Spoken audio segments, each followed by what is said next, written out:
걸어가신 아버지 말씀하신 것을 기억합니다. 내가 걸어가니 너희도 걸어가라고 우리에게 가르쳐 주셨습니다. 아버지 하나님, 그 거룩한 가르침을 따라서 오늘도 우리 생각이 거룩하고 우리의 삶이 거룩할 수 있도록 아버지 은혜 베푸시고 축복하여 주옵소서. 하나님, 세상은 모든 세속적인 것들로 너무 많이 우리 믿는 성도들을 위협하고 있고 우리 믿는 성도들에게 온갖 것들로 공격해 오고 있는 이때에 먼저 우리들이 예수님에 대하여 목마르게 하시고 예수님에 대해서 배고픔을 느끼게 하시고 그래서 예수님을 힘있게 찾는 생수의 주님을 만나는 아름다운 삶을 살아가게 하여 주옵소서. 걸어가신 아버지, 이 나라가 여러 모양으로 혼란스럽고 어지럽습니다.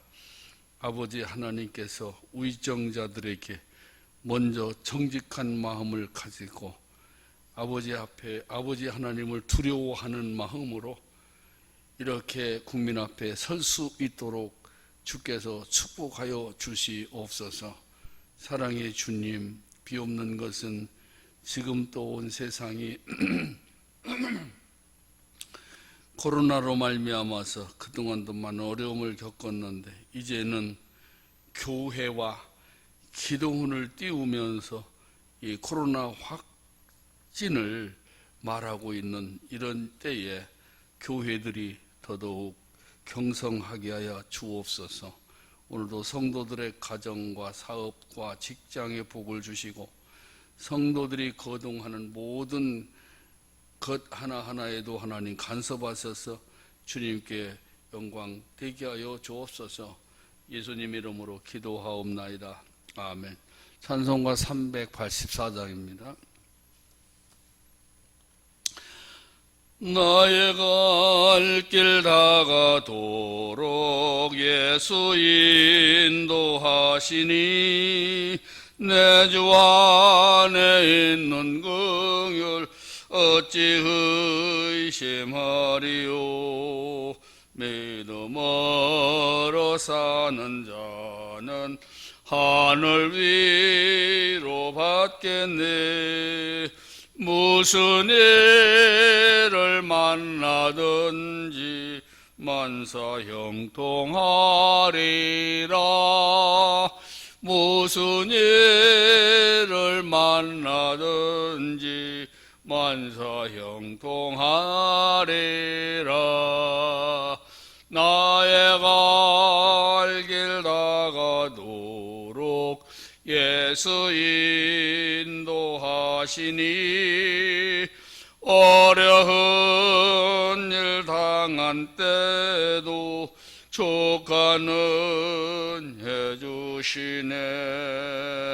나는 심히 고단하고 영혼 매우 가라나 나의 앞에 반석에서 샘물 나게 하시네.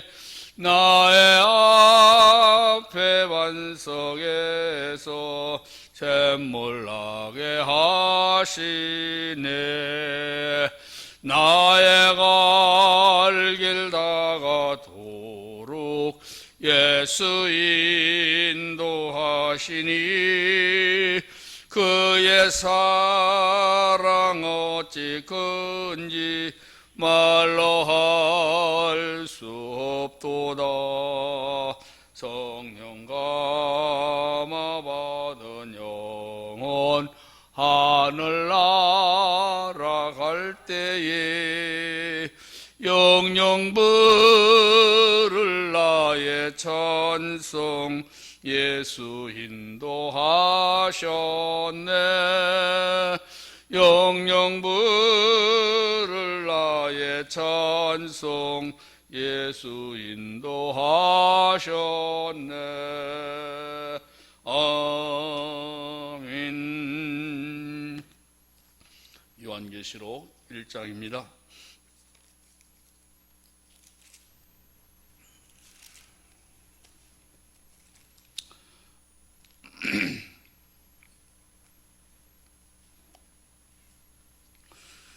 (16절) 말씀부터 다시 한번 20절까지 읽습니다. 그의 발은 풀무에 그의 오른손에 7 별이 있고 그의 입에서 좌우에 날선 검이 나오고 그 얼굴은 해가 힘있게 비치는 것 같더라. 내가 볼 때에 그의 발 앞에 엎드려서 죽은 자같이 되매 그가 오른손을 내게 얹고 이르시되 두려워하지 말라. 나는 처음이요 마지막이니 곧 살아있는 자라. 내가 전에 죽었었노라. 볼지어다 이제 세세토록 살아있어 사망과 음부의 열쇠를 가졌노니 그러므로 네가 본 것과 지금 있는 것과 장차 될 일을 기록하라. 네가 본 것은 네 오른손에 7 별의 비밀과 또 7 금 촛대라. 7 별은 7 교회의 사자요 7 촛대는 7 교회니라. 아멘. 어제 아침에는 예수님의 오른손 안에 있는 별에 대해서 말씀을 드렸습니다. 주의 종들은 예수님 손 안에 있습니다. 예수님 손 안에 있는 주의 종들은 성도들을 항상 손잡아줘야 합니다. 요한 사도행전 3장의 말씀을 보면은 요한과 베드로가 기도하러 성전에 올라가다가 미문에서 구걸하는 안전뱅이를 만나게 됩니다. 안전뱅이는 요한과 베드로에게 한 푼 달라고 구걸하는 거지였고 또 이 사람은 다리를 한 번도 펴보지 못한 사람이었고 이 사람은 성전에 오긴 오지만은 성전을 등에 지고 세상을 바라보고 있는 세속주의의 사람이었고 반드시 사람이 와서 그를 데리고 가야 성전에 오는 인본주의, 또 그 사람은 성전에 오긴 오지만은 돈을 내놓으라고 지나가는 사람들에게 구걸하는 물질주의로 살았습니다. 또 성전에 오지만은 성전 안에 깊숙이 들어가지를 못한 그야말로 형식주의의 사람이었습니다. 이 사람에게 베드로가 내가 내게 줄 것은 없지만은 돈과 은과 금은 없지만은 내게 있는 것으로 내게 주노니 일어나 걸어라. 그리하면서 그의 손을 잡아 일으켜 주었다. 그렇게 말씀을 합니다. 그러더니 모든 게 다 해결되었습니다.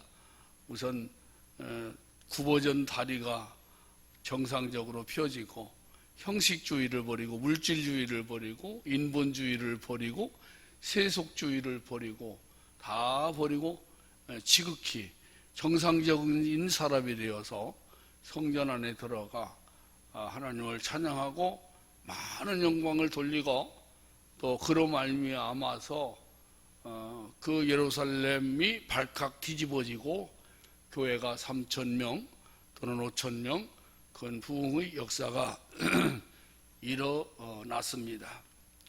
이와 같이 주의 종들은 하나님의 손에 잡혀야 되고 하나님의 손에 잡혀있는 주의 종들은 성도들의 손을 잡아 벌떡 일으켜주는 그런 영역 필요합니다.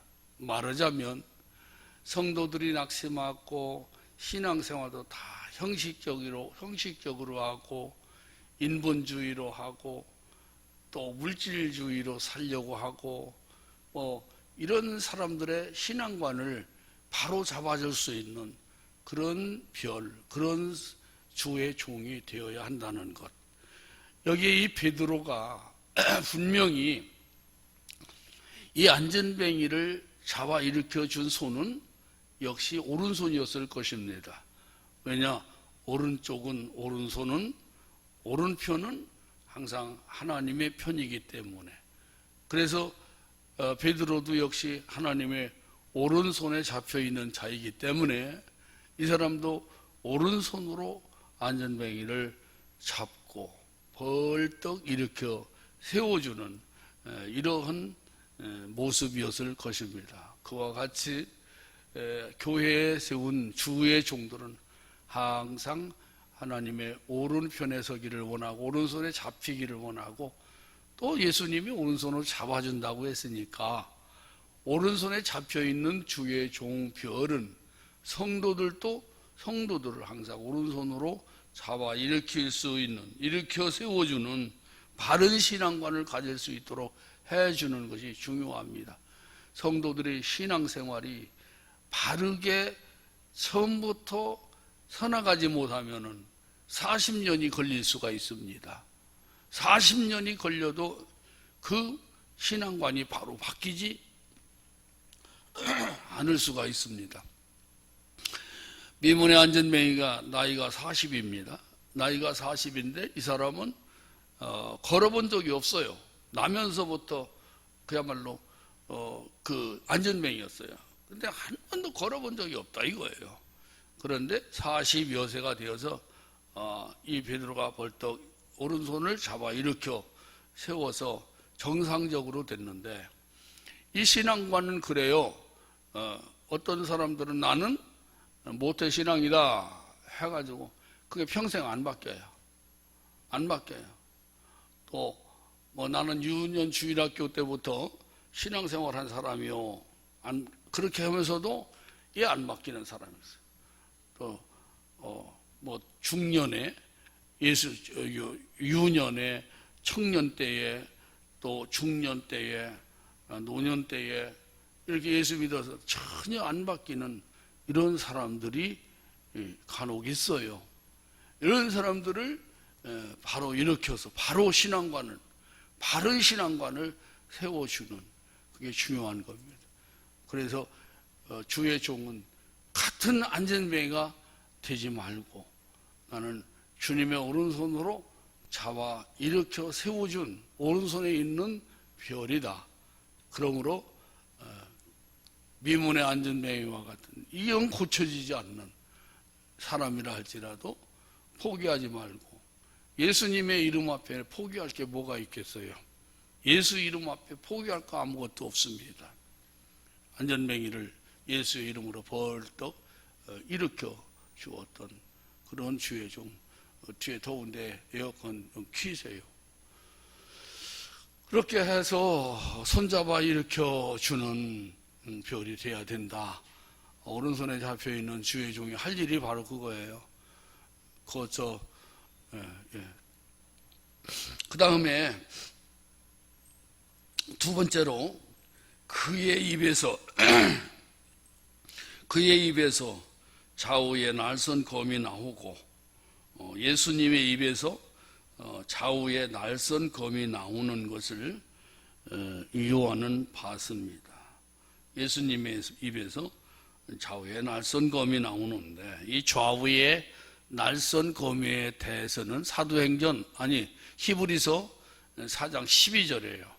히브리서 4장 12절 하나님의 말씀은 좌우의 날선 검과 같고 예리하고 또 이 말씀이 그 모든 것을 찌르고 쪼개고 해부하는 칼이다. 이런 말씀을 하고 있어요. 이 주의 종들은 항상 이걸 가져야 돼요. 예수님 입에서 나오는 좌우의 날선 검, 말하자면 하나님의 말씀을 가져야 돼요.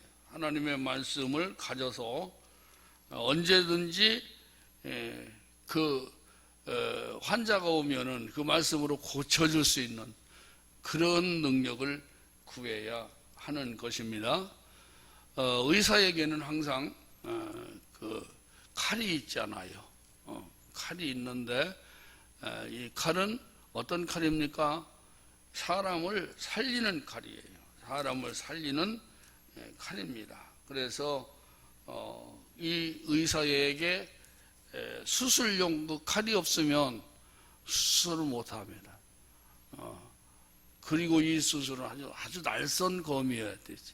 그러니까 이 환자가 언제 오는지 모르잖아요.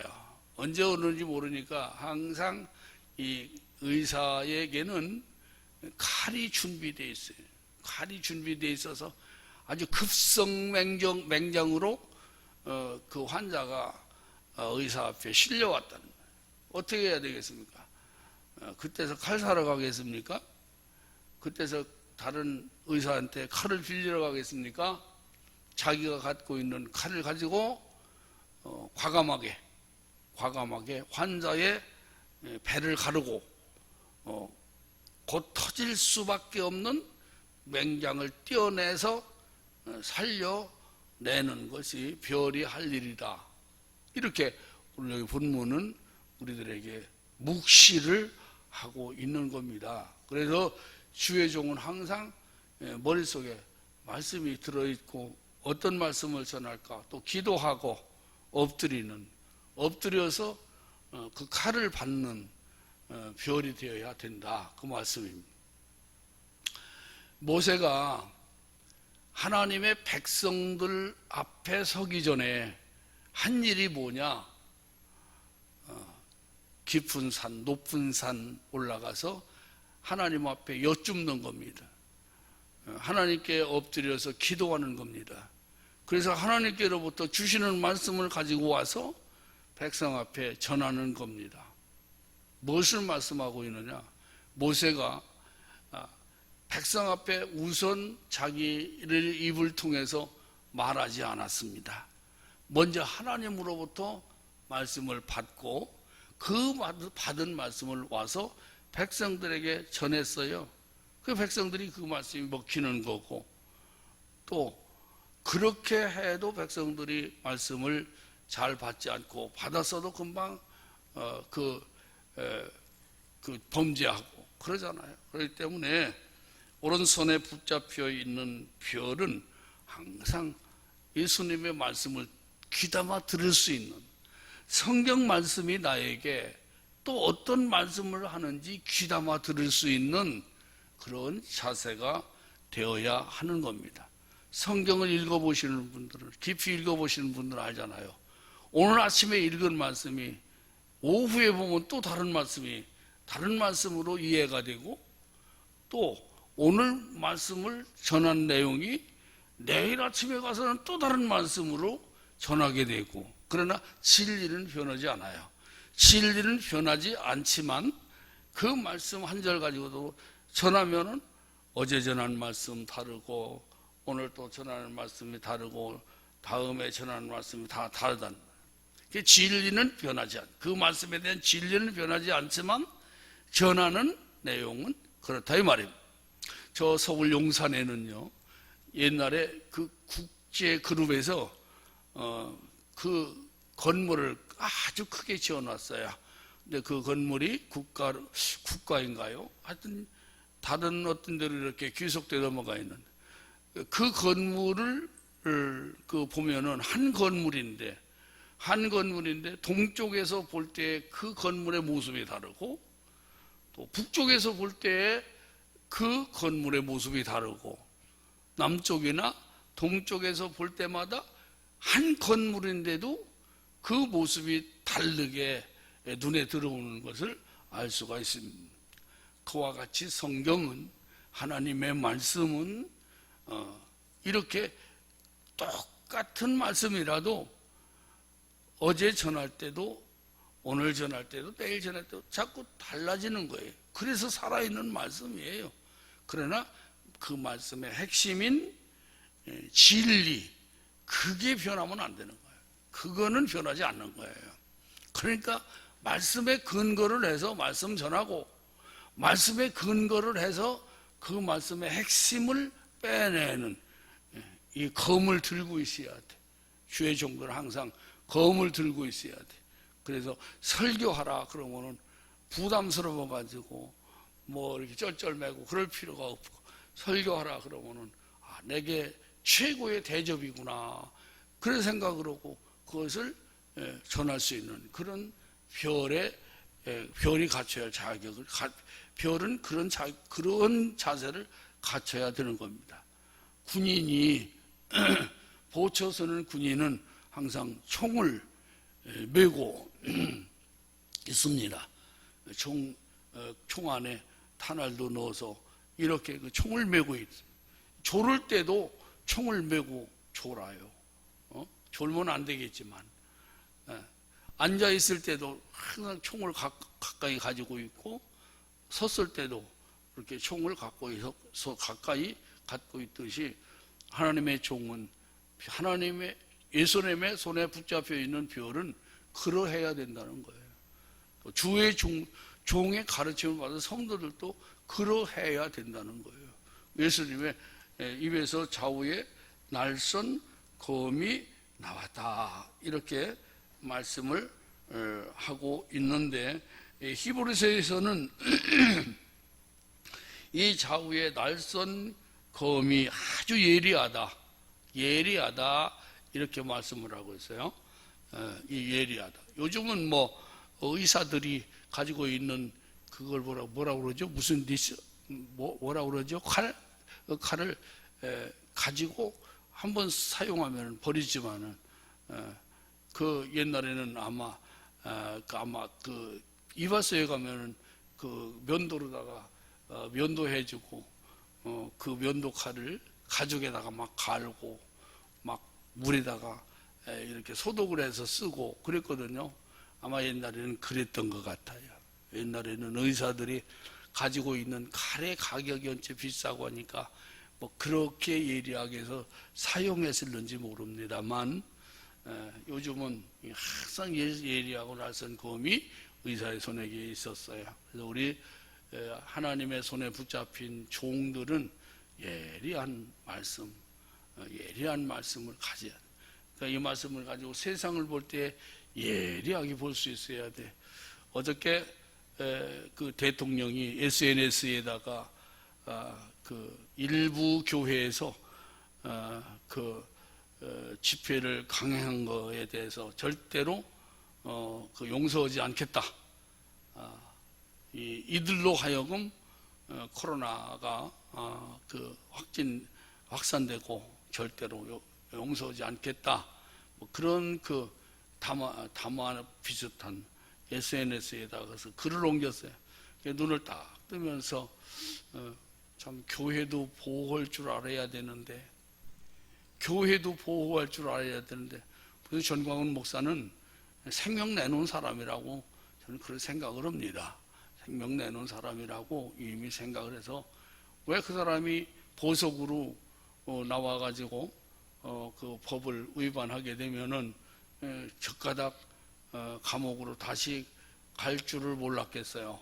알면서도 강행을 한 거 보면은 죽을 각오가 되어 있는 그런 사람이다. 이것을 생각을 해봤는데, 물론 자기는 감옥에서 죽으면은 이제 어떤 순교적인 면으로 또 판단도 할 수 있고 그렇겠지만은, 그러나 어쨌든 간에 작년도부터 그만큼 강하게 외쳤으면은 하나님께 맡겨야 되지 않느냐. 광화문에 나와서 문재인 대통령 하야라고 촉구하고 외치고 그 많은 사람들이 나와가지고 했으면은 이제 하나님께 맡겨야 되지 않겠느냐. 그 다음에는 이어서는 교회를 보호할 수 있어야 돼. 그래서 전 목사가 너무 교회를 좀 보호했어야 되는데 그게 좀 아쉽다. 그런 생각을 가져왔어요. 그래서 언제라도 하나님의 종들은 예리한 칼을 가지고 있어가지고 영과, 또 히브리서 4장 12절이에요. 혼과 영과 및 관절과 골수를 찔러 쪼개기까지 하며 또 마음의 생각과 뜻을 판단하나니. 예수님의 입에서 나오는 그 말씀이라는 거예요. 말씀. 오늘날로 말하자면 이 성경이 그렇다는 거예요. 성경이 환자를 대할 때에, 성도들을 대할 때에 예리한 검을 가지고 이렇게 치료를 해야 된다는 얘기예요. 말하자면, 이것을 알기 쉽게 말하자면, 우리 말씀을 전할 때 성도들의 눈치를 보게 되는데, 눈치 보지 말라는 얘기예요. 그만큼 의사는 담대해야 돼요. 지금 급성맹장으로 죽어가는 환자 앞에서 한쪽에 칼을 들고서 그냥 몸부림을 치니까, 아휴, 내가 이거 어떻게 칼을 가지고 저 배를 째고 저 속에 있는 맹장을 그러면서 벌벌 떨고, 그러면 어떻게 그 죽어가는 사람을 살리겠습니까? 그러니까 이 주의 종들은 아주 대범해야 된다. 의사는 대범하잖아요. 대범해. 아주 젊은, 예쁘게 생긴 아주 그 젊은 여성 의사도 과감해요. 환자 앞에서는 얼마나 과감하고 담대한지 몰라요. 그리고 저렇게 생긴 젊은 여성 의사가 어떻게 저런 수술을 막 할 수 있을까, 그런 생각할 텐데, 모든 평소에서는 아주 부드럽고 온유한데도 환자를 대할 때는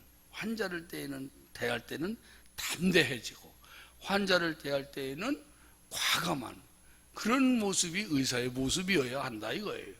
성도들, 주의 종도 오른손에 잡히는 별도 그와 같다는 거예요.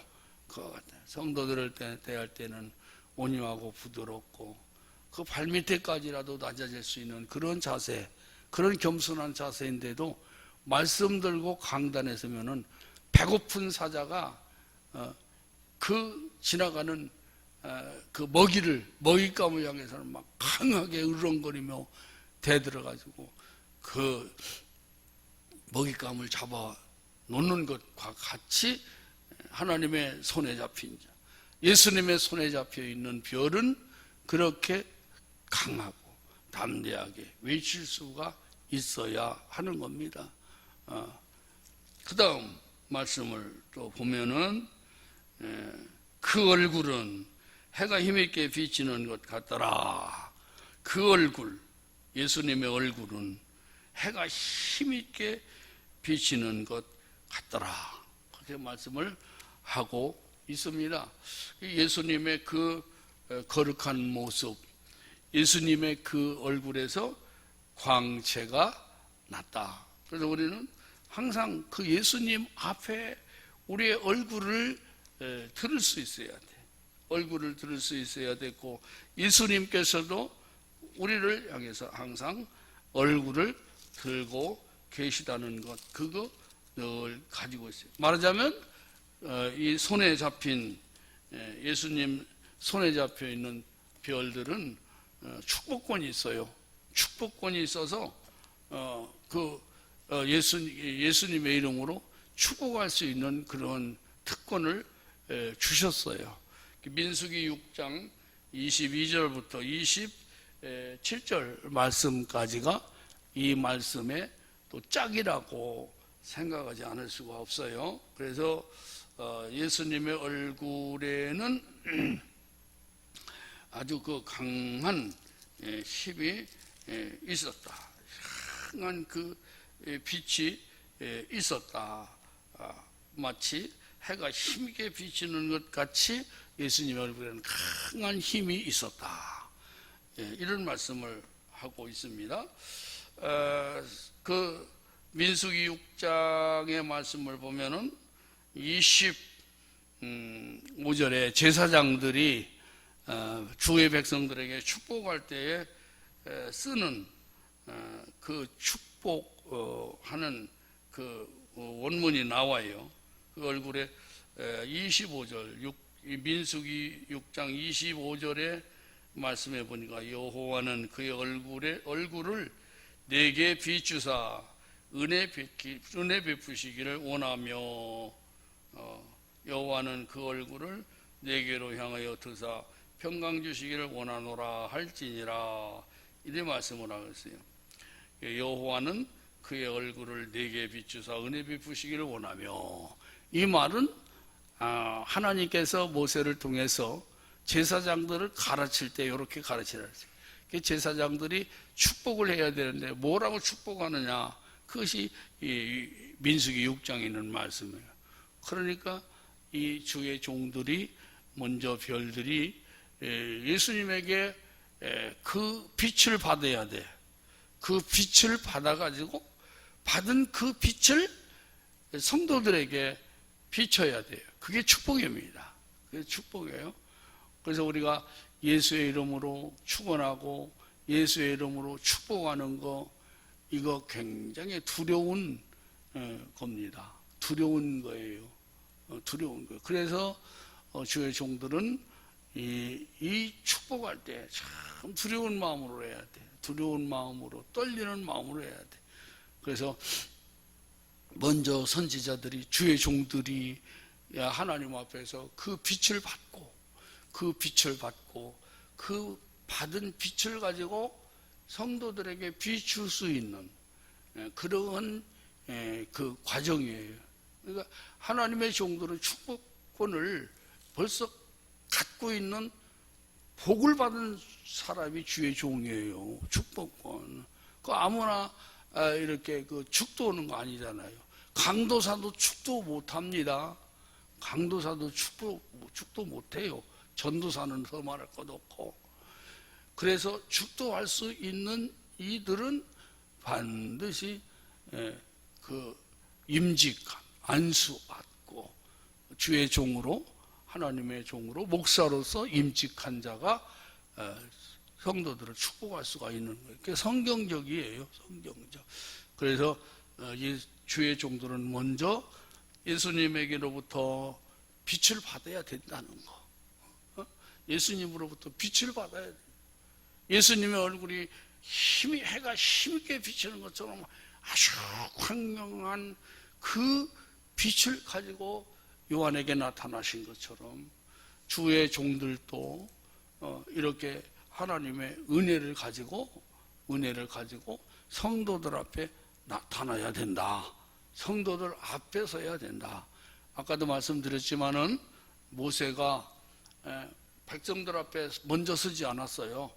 백성들 앞에 먼저 선 게 아니고 하나님 앞에 먼저 서서 하나님 앞에 먼저 엎드려서 하나님과 대화하고 그 얼굴에 빛을 가지고, 하나님께서 비춰주신 그 빛을 가지고 백성들 앞에 서서 메시지를 전했어요. 그러니까 백성들이 어떻게 됐습니까? 모세의 얼굴에서 광채가 막 나거든요. 광채가 나니까 백성들이 감히 얼굴을 못 들고 모세에게 그런 제안을 하죠. 우리가 당신을 볼 수가 없습니다. 당신의 얼굴을 우리가 볼 수가 없습니다. 그러면서 그냥 쩔쩔쩔쩔 맬 때 어떻게 했어요? 모세가 수건을 가지고 자기 얼굴을 가리고 백성들에게 말씀을 했습니다. 그래서 하나님과 깊은 교통을 하다가 보니까 하나님의 얼굴에 있는 그 빛이, 예수님의 얼굴에 있었던 그 빛이 모세에게 옮겨오면서 모세에게 비춰지면서 모세도 하나님의 그 빛을 가지고 백성들 앞에 섰다는 말입니다. 우리의 성도들도 마찬가지예요.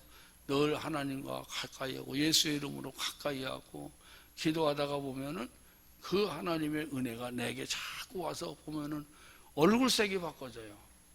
성령이 충만하면 얼굴색이 바꿔지는 겁니다. 말하자면은 쉽게 말하자면은 이 자석, 힘 있는 자석에다가 이 못을 붙인다든지 또 다른 쇠붙이를 붙여놓으면은 쇠붙이의 원 자석의 자력이 올라갑니다. 그래가지고 거기서 뗀 쇠붙이로 또 다른 쇠를 들어 올릴 수 있는 것처럼 하나님의 종은요, 하나님의 얼굴 뵙기를 애써야 되는 거예요. 그것 굉장히 힘들고 어려운 거 아니겠어요?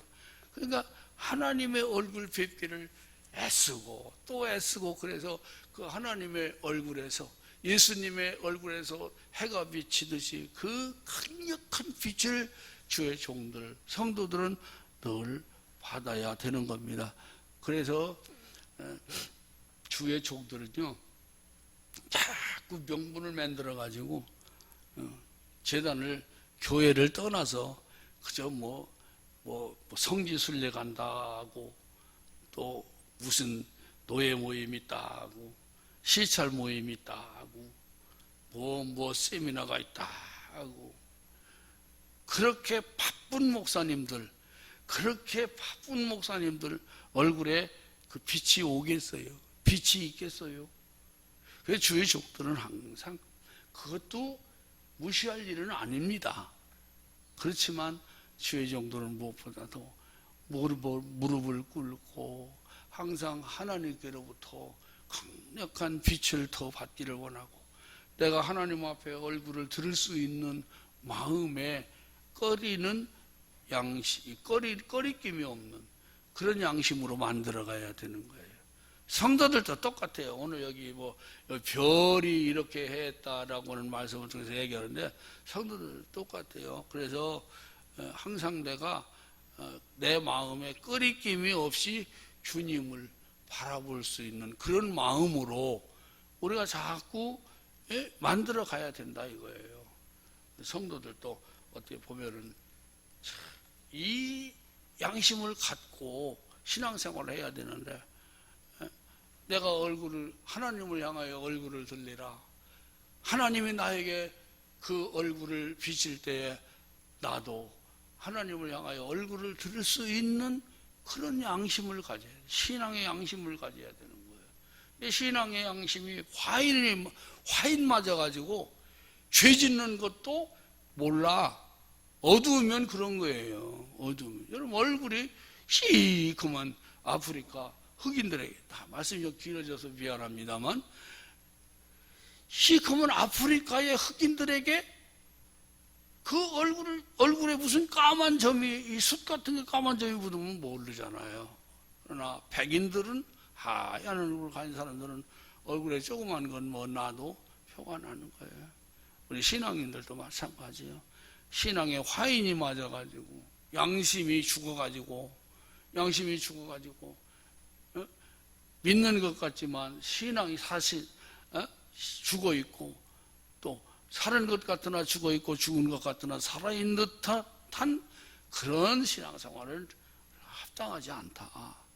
마지막 때 우리는 정말로 신앙에 선한 양심을 가지고 하나님을 굳건하게 섬기고, 그야말로 하나님의 사람이 되어야 된다 이거예요. 하나님의 사람. 오늘은 이 말씀을 드렸습니다. 기도하겠습니다. 하나님 아버지, 원하 없는 것은 오늘 또 우리가 주의 종들이 갖춰야 할 자격에 대해서도 말씀을 드렸고, 우리 성도들이 또 어떻게 신앙생활을 할 것인가에 대해서도 오늘 요한계시록 1장 16절 한 절을 통해서 우리가 말씀을 여러 문양으로 전하고 들었습니다. 아버지, 오늘 또 우리들이 주의 얼굴 뵙기 위해서 왔습니다. 우리 주님, 신앙의 양심에 가책 없이 주님을 항상 바라볼 수 있는 은혜를 베풀어 주옵소서. 오늘 또 이 시간 성령으로 기도하는 은혜로운 아침이 되게 하여 주시고, 또 오늘 또 주의 종이 하나님의 귀한 말씀을 이렇게 전했습니다만, 아버지 하나님 늘 부끄럽고 늘 죄송하고 늘 하나님 아버지 아쉬운 마음이라 늘 회개하는 마음을 갖고 회개하면서 그렇게 강단에 엎드려 왔습니다. 아버지 하나님, 또 김은기 목사에게도 오늘